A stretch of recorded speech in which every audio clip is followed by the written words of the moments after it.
समचरण सरोजम सांद्र नीलांबुदाभम जघड निहित पाणी मंडनम मंडनानां तरुण तुलसीमाला कंधरम कंजनेत्रम सदैधवलहासं विठ्ठलं चिंतयामि। गुरुर ब्रह्मा गुरुर विष्णु गुरुर्देव महेश्वरा गुरु साक्षात परब्रह्म तस्मै श्री गुरुवे नमः। पुण्यसलीला गोदावरी मातेच्या पवित्र तीरावर तथा बेटावर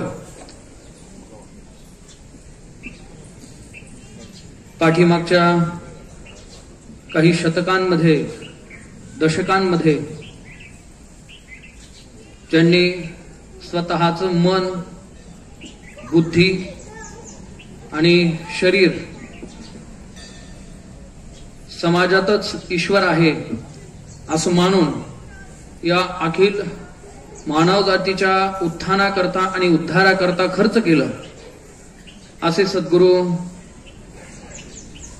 श्रद्धेय जनार्दन स्वामी महाराज आणि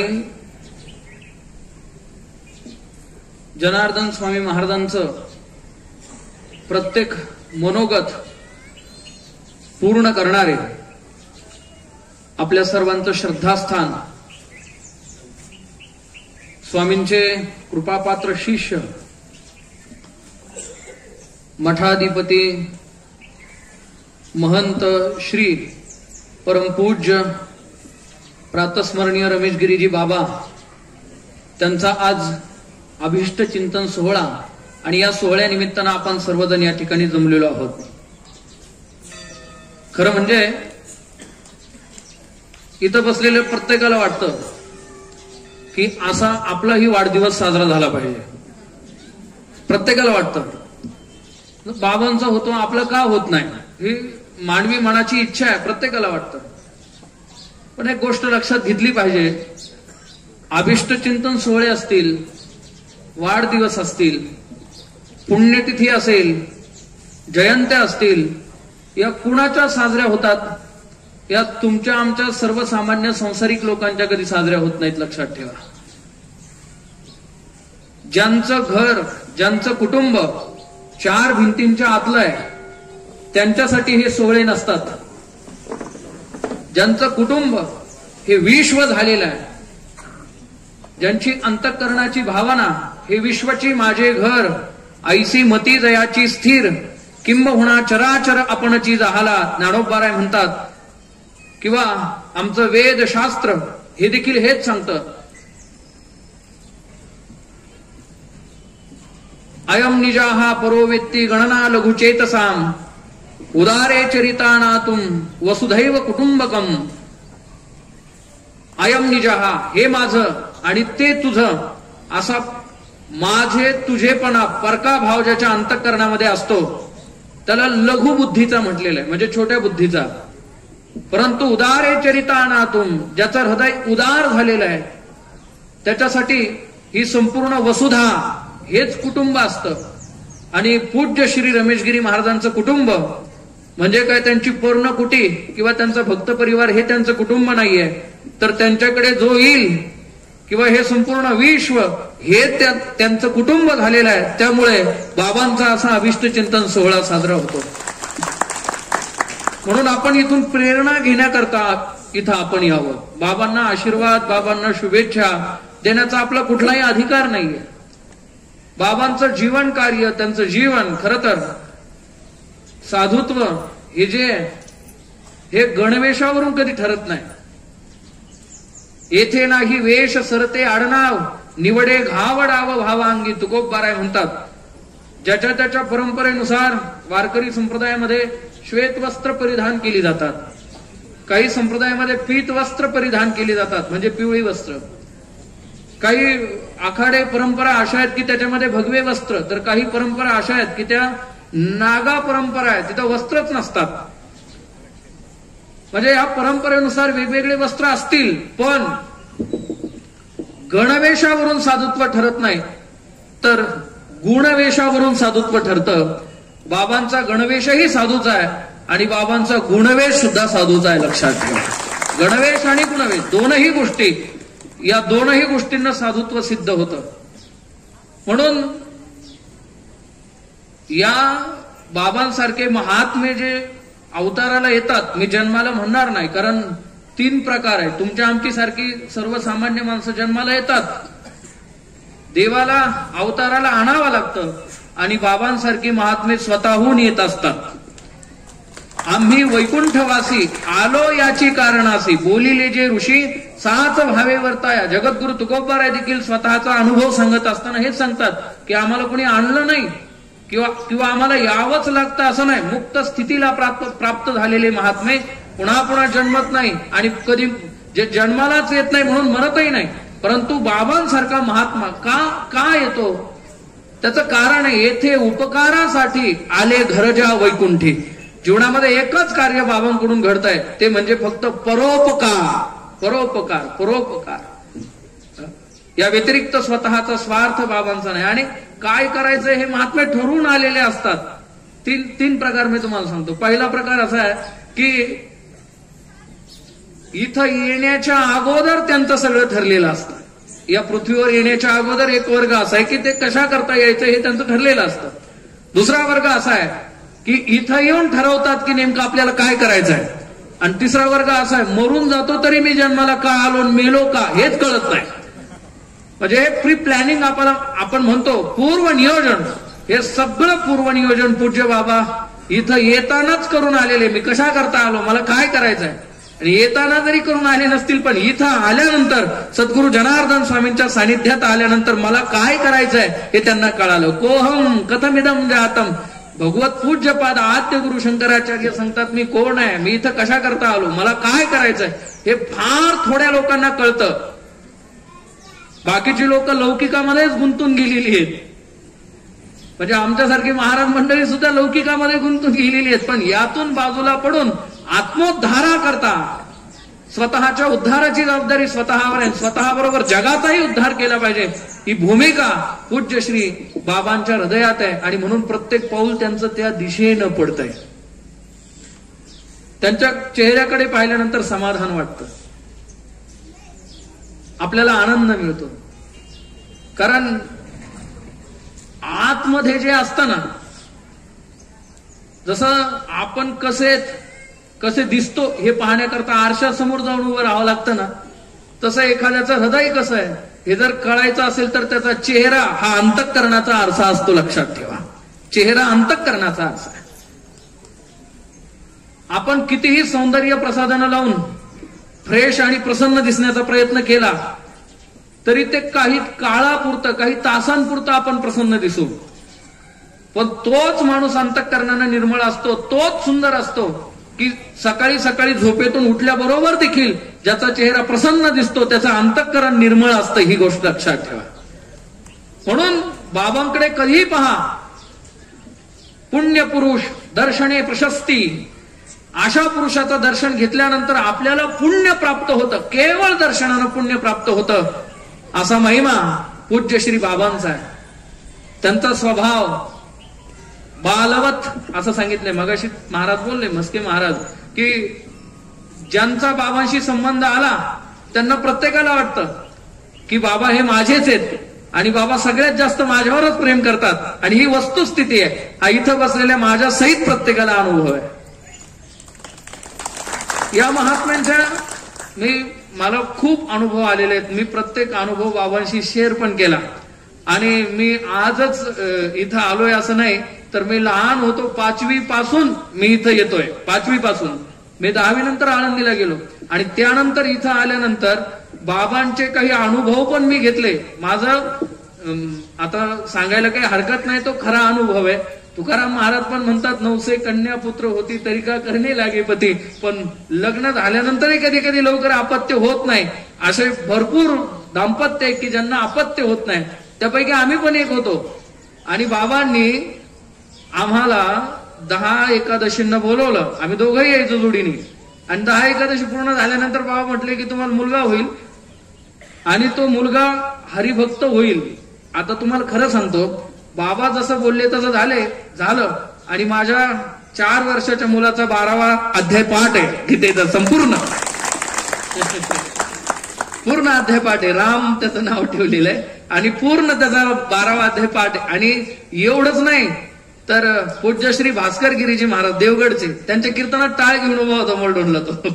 भास्कर गिरी बाबांनी त्याला आशीर्वाद दिला की तुम्ही आता याला वेडा पोरगा समजाल की हा इकडं तिकडं टाळ घेऊन फिरतो, पण हा भविष्यातला फार विद्वान होणार आहे. आता काय होईल ते मला माहित नाही, पण मला एक नक्की माहिती आहे, माझा पोरगा कसा आहे, आमचं रक्त कसं आहे, काय कसं आहे याच्यावर माझा विश्वास नाही, पण साधूच्या आशीर्वादावर माझा नक्की विश्वास आहे. त्याच्यामुळे नक्की काहीतरी झाल्याशिवाय राहणार नाही, माझी खात्री आहे. अनेक अनुभव आहे. मी एक अनुभव तुम्हाला सांगितला, पण ही वस्तुस्थिती आहे. हे केव्हा होतं, वाचस्पती आपण ज्याला म्हणतो, तुमच्या वाणीतून जो शब्द निघतो तो खरा केव्हा होतो, ज्यावेळी वाणीत तप असेल त्यावेळी, वाणी तपस्वी असेल त्यावेळी. आपली वाणी इतरांची निंदा करण्यामध्ये, इतरांचे दोष पाहण्यामध्ये, इतरांच्या उणीवा बघण्यामध्ये कायम वाणी आमची गुंतलेली आहे. त्या वाणीनं कधी नामस्मरण घडत नाही, त्या वाणीनं कधी चांगलं बोललं जात नाही. ज्ञानोबा म्हणतात 12 दोषांनी युक्त ज्याची वाणी आहे त्याच्या वाणीत तप कधी निर्माण होत नाही, वाणीत ताकद निर्माण होत नाही. विरोधू वादू बळू प्राणी ताप ढाळू उपहासू छळू वर्मस्पर्शू आटू वेगू विन्नाणू आशा शंका प्रतारणू हे संन्याशिले अवगुणू जे वाचा, ज्याच्या वाणीनं हे 12 गुण त्यागलेले आहेत त्याच्या वाणीमध्ये शक्ती ताकद निर्माण होते. आणि या 12ही अवगुणांचा त्याग पूज्य श्री बाबांच्या वाणीनं केलेला आहे. आणि फक्त नामस्मरण करतात म्हणून वाणीमध्ये शक्ती आहे, म्हणून वाणीमध्ये शक्ती आहे. बाबांनी असा हात जर केला ना, तर असा हात केल्यानंतर आपल्याला सुख मिळतं, आमच्या जीवनातलं दुःख जातं. पण असा हात कुणी केल्यानंतर, आशीर्वादाचा अशी मुद्रा केल्यानंतर कुणाच्या हातामध्ये एवढी ताकद आहे, ज्याचा कधीच हात असा झाला नाही ना, तोच फक्त असा हात करू शकतो. लक्षात घ्या. भगवंतानं 12व्या अध्यायामध्ये भक्तांची 36 लक्षणं सांगितलेली आहेत. अनपेक्ष शुचिर्दक्ष उदासीनो गतव्यथा, त्यातलं अनपेक्ष जयाचे ठाई पांडवा, अपेक्षे नाही रिघावा, सुखासी चढावा जयाचे असणे. ज्ञानोबा म्हणतात कुठलीही अपेक्षा नाही, निरपेक्ष जीवन, फक्त सद्गुरूंची सेवा, हीच भावना अंतःकरणात ठेवून बाबा आजपर्यंत. ठरवलं असतं तर मोठमोठे बंगले बांधून राहिले असते ना बाबा, कुणी त्यांना बांधून दिलं नसतं. पण मी इतक्या दिवसापासून येतो, पत्र्याची कुटी आहे तिथं स्वतःचं जीवन ते व्यतीत करतायत. त्यांना वाटेल ते त्यांनी समाजाकडून गोळा केलं असतं, जमा करता आलं असतं, पण स्वतः करता काही करायचं नाही. जे करायचं ते सद्गुरूंची सेवा म्हणून आणि समाजाचा उद्धार म्हणून, समाजाचं कल्याण म्हणून या सगळ्या गोष्टी करायच्या. ही भूमिका बाबांच्या जीवनामध्ये आहे. आणि सद्गुरू भक्त परायण आहेत बाबा, लक्षात ठेवा. सद्गुरू भक्त परायण बाबाच नाही तर सद्गुरू जनार्दन स्वामी महाराजांचे जेवढे शिष्य आहेत त्यांच्या काळात असणारे हे सगळे सद्गुरू भक्त परायण आहे. मला बाबांकडे पाहिल्यानंतर बाबांमध्ये बाबा दिसत नाही, तर गुरूंच्या भूमिकेतून, सद्गुरूंच्या सेवेच्या भूमिकेतून पाहिल्यानंतर माऊली ज्ञानोबा मला दिसतात. कारण ज्ञानोबारायांसारखा सद्गुरू भक्त, बाबांना ज्ञानेश्वरीची प्रचंड आवड आहे. बाबा नेहमी ज्ञानेश्वरीची पारायण करतात. त्यामध्ये आचार्योपासनम या पदावर चिंतन करत असताना माऊलींनी काय गोडवे लिहिलेले आहेत की सद्गुरूंची सेवा करत असताना हे आपण पण लक्षात ठेवावं. आपण पण बाबांना, बाबा आपले गुरु आहेत आणि सद्गुरूची सेवा कशी घडली पाहिजे हे आपण लक्षात ठेवलं पाहिजे. ज्ञानोबा म्हणतात की मी जोपर्यंत जिवंत आहे, जोपर्यंत पंचमहाभौतिक देह माझा आहे, तोपर्यंत मी माझ्या सद्गुरूंची सेवा करेन. पण ऐका, देह पडल्यानंतर सुद्धा मी माझ्या सद्गुरूंची सेवा करीन. विचारलं कशी करणार ज्ञानोबा तुम्ही? देह पडल्यानंतर, जिवंत आहे तोपर्यंत गुरूंची सेवा करता येते, पण आपण गेलो गुरूंची सेवा कशी करणार? ज्ञानोबारायांनी काय गोड वर्णन केलेलं आहे.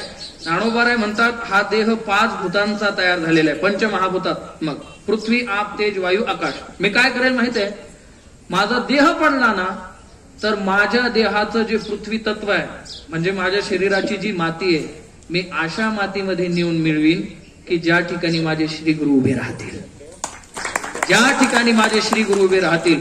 म्हणून त्र्यंबकेश्वरची जी माती आहे ती सामान्य समजू नका, ज्ञानोबारायांच्या शरीराची माती आहे त्र्यंबकेश्वरची माती. म्हणजे ये शरीरीची माती मेळवीन तयेक्षिती, जेथ श्री चरण उभे ठाती आराध्याचे. आराध्याचे माऊली म्हणतात ही सद्गुरू, ही भूमिका सद्गुरूंविषयी आपली असली पाहिजे. देह पातानंतर सुद्धा माझ्या पृथ्वी नावाच्या तत्वानं माझ्या शरीरातल्या मी माझ्या सद्गुरूंची सेवा करेन. माझा स्वामी कवतिके स्पर्शिदती जी उदके तेथ लयोनीन निके आपी आप. शरीरातलं आप नावाचं तत्व माझे सद्गुरू ज्या पाण्याला स्पर्श करतील ना त्या पाण्यामध्ये मी माझ्या शरीरातलं आप नावाचं तत्व नेऊन मिळवीन. माझ्या सद्गुरूंना ज्या दिव्यानं वाळलं जाईल त्या दिव्यातली वात आणि त्या वातीतला प्रकाश म्हणजे माझ्या शरीरातलं तेज नावाचं तत्व असेल. माझे सद्गुरू जे श्वासोच्छवास घेतील ते श्वासोच्छवास म्हणजे माझ्या शरीरातला प्राणवायू असेल. आणि माझे सद्गुरू ज्या देवळात राहतील त्या देवळातली आकाश पोकळी म्हणजे माझ्या शरीरातला आकाश नावाचं तत्व असेल. अशी सेवा आपली आपल्याकडून सद्गुरू रमेशगिरी महाराजांची घडली पाहिजे आणि अशीच सेवा त्यांनी सद्गुरू जनार्दन स्वामी महाराजांची केली. म्हणून समाधी स्थानाजवळ पूज्य बाबांना सद्गुरू जनार्दन स्वामी महाराजांनी ठेवून घेतलं. म्हणून आता अभिष्ट चिंतन तर मी अभिष्ट चिंतन या शब्दाचा अर्थच असा होतो. अभि हा उपसर्ग आहे आणि इष्ट चिंतन असं. इष्ट अभि म्हणजे सर्व बाजूने आणि इष्ट म्हणजे कल्याण. कल्याणाचं चिंतन व्हावं. मला वाटतं वाढदिवस शब्द पण बरोबर नाहीच आहे आणि अभिष्ट चिंतन सुद्धा आपल्या दृष्टीने बरोबर नाहीये. कारण बाबांचं सर्व दृष्टीने कल्याण कसं काय इच्छू शकतो आपण. जे नित्य आपलं कल्याण करणार आहेत आपण त्यांचं कल्याण कसं करणार. आपण फक्त नामदेव महाराजांच्या भाषेमध्ये एवढंच बोलू शकतो. आकल्प आयुष्य व्हावे तया कुळा माझ्या सकळा हरीच्या दासा. एवढंच बोलू शकतो. पुढे 2 आधार सांगितलेले आहेत. साधू संतांना पण आजार असतात. पहिला आजार आहे तो कल्पनेचा आणि दुसरा आजार आहे तो अहंकाराचा. पण ह्या 2 आजारांपासून मुक्त निरोगी पूज्य रमेशगिरीजी बाबा आहे. लक्षात ठेवा. अहंकाराचा तर विषयच नाहीये आणि कल्पनेला पण त्यांच्या ठिकाणी थारा नाहीये. फक्त एकच पांडुरंगाच्या चरणी आज कार्तिकी वारीच्या निमित्ताने आपण विनंती करू शकतो. कारण बाबा हे फक्त शैव नाहीये ते वारकरी सुद्धा आहे. म्हणून मंदिरात पहाटे 3 वाजता काकडा सुरू करतात आणि त्यांचा काकडा ऐकण्यासाठी शेकडो लोक रोज मंदिरामध्ये या ठिकाणी येतात. मी रोज फेसबुकला बघतो पखवाजा आला नाही तर पखवाज पण वाजवतात बाबा. एक दिवस नव्हता आला तुम्ही वाजवलं. मी बघितलं फेसबुकला. इथलं सगळं अपडेट मला मिळतात. पीटी मास्तर नाही आला बाबा पीटी पण वाजवतात. एखादा म्हणणारा नाही आला तर बाबा मी आहेच म्हणायला. सगळा काकडा पाठ आहे बाबांच्या. म्हणून मला असं वाटतं बाबा पंढरीच्या पांडुरंगाचे पण वारकरी आहेत आणि जनार्दन स्वामींचे पण वारकरी आहेत. लक्षात ठेवा. म्हणजे ते कापडिया पण आहे वारकरी पण आहे. आणि असं समन्वयवादी जीवन असलं पाहिजे. कट्टरता जीवनामध्ये नसली पाहिजे. महाराज पूज्य मोरारी बापू नेहमी सांगत असतात की तुम्ही शैव आहेत म्हणून शैव संप्रदायाची कट्टरता आणि तुम्ही वैष्णव आहेत म्हणून वैष्णवांसंबंधीची कट्टरता या कट्टरता मोडीत काढून वारकरी संप्रदाय निर्माण झाला की जो सगळ्यांचा समन्वय. सगळे दत्त संप्रदायातून नाथबाबा आले, नाथ संप्रदायातून माऊली आले, चैतन्य संप्रदायातून तुकोबाराय आले. सर्व संप्रदायांचं एकत्रीकरण म्हणजे वारकरी संप्रदाय. बाबा वारकरी आहेत याचा मला खूप अभिमान आहे. खूप अभिमान आहे. आणि म्हणून पाणी जे असतं ना ते जर कट्टर बर्फ झालं पाण्याचं तर त्यांना कपडे धुता येत नाही ते पिता पण येत नाही. मोरारी बाबू सांगतात त्यांना कपडे पण धुता येत नाही ते पिता येत नाही. गुरांच्या उपयोगाचं पण नसतं. पण तेच पाणी जर पातळ असेल म्हणजे त्यानं कट्टरता सोडून पाणी जर पातळ झालं तर सगळ्यांच्या उपयोगाचं ते ठरत असतं. मला वाटतं असं उत्तम गंगाजल गंगा सलील जर कोण असेल तर पूज्य रमेशगिरीजी बाबा आहे. आपण फक्त एकच करायचं आहे. बाबा रूपी गंगा जोपर्यंत वाहते तोपर्यंत आपण तिच्यात सुस्नात होण्याचा प्रयत्न करावा. आणि बाबांना जसं जीवन बाबांनी त्यांचं जीवन जसं बनवलंय सद्गुरु कृपेनं तसं आमचं जीवन कधी बनेल आणि ते कसं बनेल याचा प्रयत्न करावा. आणि अशी नित्य प्रार्थना पूज्य बाबांच्या आणि सद्गुरू जनार्दन स्वामींच्या चरणी आपण करावी. आपण इथं काही बर्थडे साजरा करायला नाही आलो. लक्षात ठेवा. आपण इथं बाबांकडून बाबांसारखं जीवन आमचं कधी बनेल, आमचं अंतःकरण कधी सरळ होईल. बाहेरून तर कपडे बिपडे ह्या सगळ्या गोष्टी याला काही फार किंमत नाही. पण आतून आमचं गंगेसारखं निर्मळ स्वच्छ जीवन व्हावं. कुणाचाही द्वेष मत्सर तिरस्कार आमच्या अंतःकरणातून घडू नये. कुणाबद्दल जास्त आसक्ती असू नये. परमेश्वराचा आणि आमचा संबंध असावा.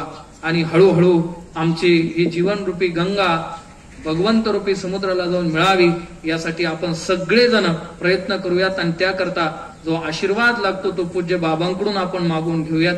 पूज्य बाबांना पुन्हा एकदा अकल्प आयुष्य व्हावे तयाकुळा माझिया सकळा हरीच्या दासा अशी प्रार्थना पांडुरंगाच्या चरणी करतो. आणि पूज्य बाबांना खूप खूप खूप खूप शुभेच्छा देतो. त्यांच्या चरणावर नतमस्तक होतो. रामकृष्ण हरी. जय जनार्दन.